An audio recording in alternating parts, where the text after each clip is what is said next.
Hi friends, welcome to Viji boutique. நாம் இன்றைக்கி என்ன டிசைன் பார்க்கலாம் வாங்க. இப்போ வந்து பார்த்தோன்னாக்கா ரவுண்ட் நெக்கில் இந்த டிசைன் வந்து நம்ம சூஸ் பண்ணியிருக்கோம். இது ரொம்பவும் ஈஸியாகவும் இருக்கும். நீங்களும் இந்த டிசைனை வந்து ட்ரை பண்ணி பாருங்கள். ரவுண்ட் நெக்லேயே நம்மளால் இந்த மாதிரி டிசைன் பண்ண முடியுமா அப்படின்னு சொல்லிட்டு டிசைன் நல்லா கிராண்டாக இருக்கும். இந்த டிசைன்ஸ்க்கு வந்து நான் எவ்வளோ வாங்குவேன் அப்படின்னாக்கா ஒரு 400 வாங்குவேன். நீங்களாம் தைச்சிருக்கீங்க அப்படின்னா பார்க்குற வியூவர்ஸ் வந்து நீங்கள் வந்து தைச்சிருக்கீங்க அப்படின்னா நீங்களாம் எவ்வளோ வாங்குவீங்க அப்படின்றது எனக்கு நீங்கள் கமெண்ட் பண்ணுங்கள், நானும் தெரிஞ்சுக்கிறேன்.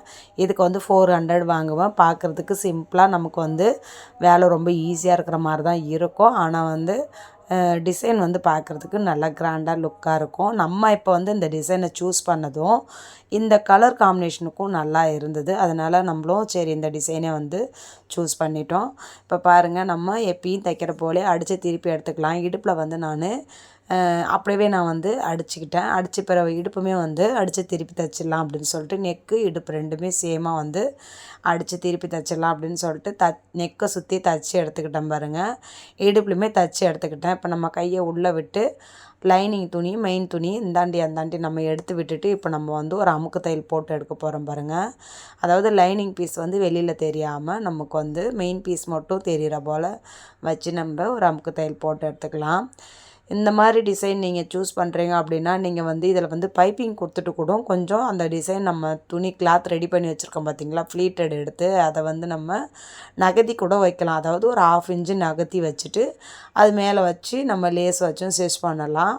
இது போலேயும் ஸ்டிச் பண்ணலாம். ஏன்னா ரெண்டுமே வந்து நமக்கு ஈஸியாக வர்றது தான். பைப்பிங் வச்சோம் அப்படின்னா நமக்கு வந்து சேம் கலர் நமக்கு வந்து கிளாத்து தேவைப்படும். இதில் வந்து நான் சேரீலேருந்து கொஞ்சம் தான் துணி எடுத்திருந்தேன். அதனால் வந்து பைப்பிங்க்கே அப்புறம் நம்ம துணி எடுக்கிற மாதிரி ஆகிடும் அப்படின்றதுனால சரி ஓகேன்னு சொல்லிட்டு நான் இந்த மாதிரி பண்ணியிருந்தேன். பைப்பிங்கும் வச்சு பண்ணலாம். அதுபோல் நீங்கள் யாருன்னா பண்ணுற மாதிரினா பைப்பிங் வச்சு பண்ணுறதா இருந்தாலும் நீங்கள் இந்த டிசைன் வந்து ட்ரை பண்ணி பாருங்கள்.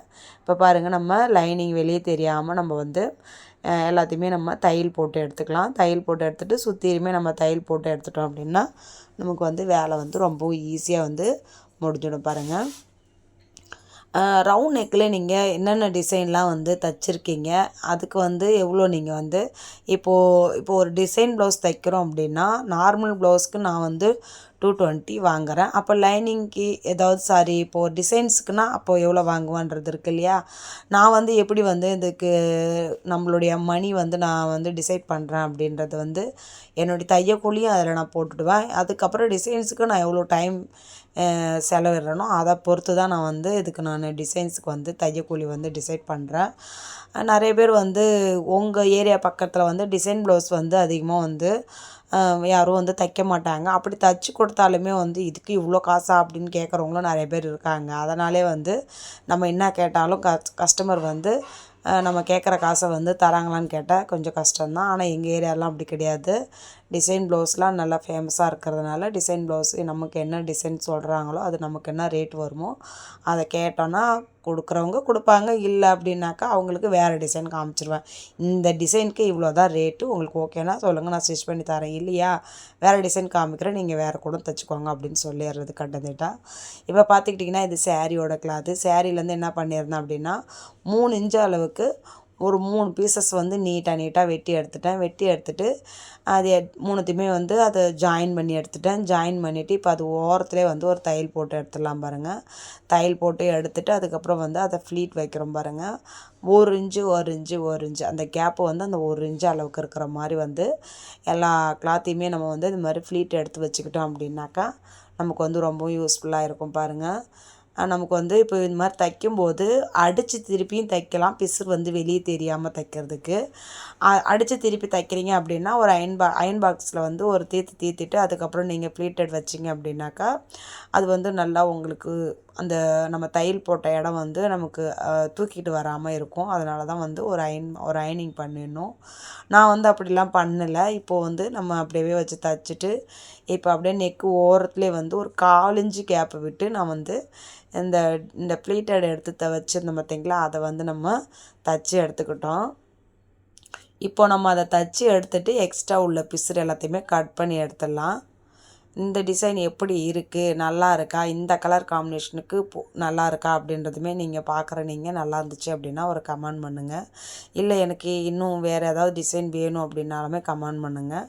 இப்போ பாருங்கள் நெக்கில் வந்து கரெக்டாக நமக்கு வந்துடுச்சு. மீதி துணி இருந்தது, அதை நம்ம ஃப்ரண்ட் நெக்குக்கு வச்சுக்கலாம் அப்படின்னு சொல்லிவிட்டு அதை நான் வந்து தேவையான அளவுக்கு வச்சுட்டு மீதி பிரித்து எடுத்துட்டு கட் பண்ணி விட்டுட்டேன் பாருங்கள். இப்போது அந்த துணி அந்த நகுந்து வராமல் இருக்கிறதுக்கு ஷோல்டரில் வந்து வச்சு ஒரு தையல் போட்டு எடுத்துட்டேன். இப்போ வந்து பார்த்தோன்னாக்கா நமக்கு அந்த எக்ஸ்ட்ரா உள்ள துணிலாம் இருக்குது பார்த்திங்களா, அது எல்லாத்தையுமே நம்ம கட் பண்ணி எடுத்துக்கலாம். பாருங்கள் இப்படி தான் இருந்தது. இப்போது அதை நான் வந்து கட் பண்ணி எடுத்துகிட்டு இப்போ லேஸ் வச்சு நான் தைக்கிறேன். லேஸ் வந்து சில்வர் கலர் தானே ப்ளவுஸு, அதனால் சில்வர் கலர் லேஸ் வந்து வச்சு தைக்கிறேன். இது போல் நீங்கள் லேஸ் வச்சு தைக்கும்போது தையலை வந்து சின்னதாக வச்சுக்கோங்க. நம்ம தைக்கிற நூலே வந்து ஆல்ரெடி வந்து ஒயிட்டு தான், அப்போ நம்ம வைக்கிற லேஸுமே வந்து ஒயிட்டு தான். அதனால் வந்து நமக்கு சேம் கலர் நூல் தான், அதனால் நூல் மாற்றணுன்ற அவசியம் கிடையாது. நம்ம வந்து சேம் கலர் நூல் போட்டு தைக்கிறதுனால அதே கலரில் தைச்சிக்கலாம். தையலை மட்டும் சின்னதாக வச்சுக்குவாங்க. பிசுறுலாம் வந்து வெளியே தெரியாத மாதிரி அந்த எக்ஸ்ட்ரா உள்ள பிசுறெல்லாம் கட் பண்ணிக்குவாங்க. அப்படி இல்லை அப்படின்னா மேலே கொஞ்சம் மடித்து வச்சா அந்த பிசுரை வந்து உள்ளே தள்ளி விட்டு அது மேலே லேஸ் வச்சு அடைச்சா கூட அது ஃபுல்லாக கவர் ஆகிடும். இப்போ பாருங்கள் நம்ம வச்சு தைச்சிட்டோம். லேஸ் வச்சு நல்லா ஃபினிஷ் பண்ணிவிட்டோம். டபுள் தையல் போட்டுக்குவாங்க. டபுள் தையல் போட்டால் தான் வந்து அது வந்து ஃபினிஷிங்காக நல்லாயிருக்கும். இப்போ பாருங்கள் நம்ம வச்சு தைச்சிட்டோம் பார்த்திங்களா. இப்போ வந்து இதில் வந்து பீடு வச்சு தைக்க போகிறோம். அது எப்படி தைக்கிறது அப்படின்னு பார்க்கலாம் வாங்க. இதுக்கு வந்து நான் வந்து இது டப்பா ஒன்று ரெடி பண்ணி வச்சுருக்கேன். சில்வர், கோல்டு, அதுக்கப்புறம் வந்து காப்பர் கலர், இது எல்லாமே வந்து நான் இதில் போட்டு வச்சுருக்கேன். எல்லாமே வந்து 3mm பீடு 3mm பீடு வந்து நான் ரெடி பண்ணி வச்சுருப்பேன். எப்பயுமே என்கிட்ட இருக்கும். அப்படியே ஒரு ரோலாக வாங்கியாந்து வச்சுப்பேன். அதாவது ஒரு பீடு மணி அப்படியே ஒரு கொத்தாக இருக்குது பார்த்திங்களா, அது வாங்கியாந்து வச்சு டப்பாவில் கொட்டி வச்சுப்பேன். நமக்கு வந்து அதிகமாக வந்து டிசைன் ப்ளவுஸ் தான் வரும். அதனால் வந்து நான் எப்பயுமே என்கிட்ட வந்து ரெடிமேடாக இருந்துக்கிட்டே இருக்கும். இப்போ வந்து நான் சில்வர் பீடு வச்சு நான் தைச்சி எடுத்துக்கிறேன் பாருங்கள். அப்படியே அந்த ஃப்ளீட்டட் வந்து மடித்து வச்சு நம்ம அப்படியே தைச்சிக்கிட்டே வரணும். தைச்சிக்கிட்டே வந்தோம் அப்படின்னாக்கா நமக்கு வந்து அந்த டிசைன் வந்து ஓகேவாக ஆகிடும். இப்போ பாருங்கள் நடுவில் கஸ்டமர் வந்துட்டாங்க. அவங்கக்கிட்ட நம்ம துணி கொடுத்துட்டு அமௌண்ட்டு கொடுத்தாங்க. அதை வாங்கி வச்சுட்டு மறுபடியும் கண்டினியூ பண்ணுறோம் பாருங்கள். ஏன்னா கஸ்டமருக்கு வந்து வீடியோ எடுக்கிறாங்க அப்படின்றது தெரியாது. நிறைய பேருக்கு நான் யூடியூப் சேனல் வச்சுருக்கிறேன்றதே தெரியாது. சொன்னோம்னா அப்படியா அப்படின்னா என்னன்னு தெரியல அப்படின்ற மாதிரி போயிடுவாங்க. ஒரு சில பேர் புரிஞ்சுக்கிட்டு வீடியோ எடுக்கும்போது வந்துடுவாங்க, பேசிகிட்டு இருப்பாங்க. நம்ம வந்து வாய்ஸ் ஓவர் வந்து அதில் கொடுக்க போகிறது கிடையாது.